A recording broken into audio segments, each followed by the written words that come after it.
Have you ever wondered how a tiny spark can ignite a catastrophe that changes a city forever? Well, let's travel back to the year 1666, to a bustling, crowded London.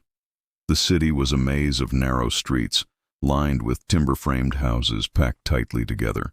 After a long, hot summer, everything was bone dry. It was, quite literally, a disaster waiting to happen. Our story begins in the early hours of September 2nd, on a little street called Pudding Lane. Inside a small bakery owned by Thomas Farriner, a single ember, perhaps left carelessly in the oven from the day's baking, flickered to life. It found a pile of firewood, and in moments, the bakery was engulfed in flames. The Farriner family barely escaped over the rooftops. But the fire had already begun its relentless march. At first, nobody seemed too worried. Fires were common in London. The Lord Mayor himself was woken up, but he dismissed it, saying a woman could put it out with a bucket. He was tragically wrong. A strong easterly wind fanned the flames, and the fire leaped from one wooden house to the next. The firefighting techniques of the time were primitive. Think leather buckets and simple hand pumps. The main strategy was to pull down houses to create fire breaks, but the fire moved too fast.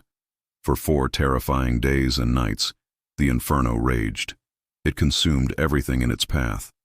The iconic St. Paul's Cathedral, which people thought was a safe haven, was completely gutted when its lead roof melted and flowed like a river of fire through the streets.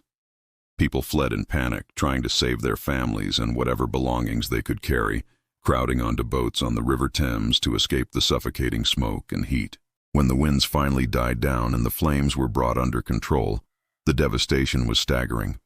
More than 13,000 houses, 87 churches, and countless public buildings were reduced to ash. An estimated 80% of the walled city was gone. But from these ashes, a new London was born. The old medieval city was replaced with wider streets and buildings constructed from brick and stone.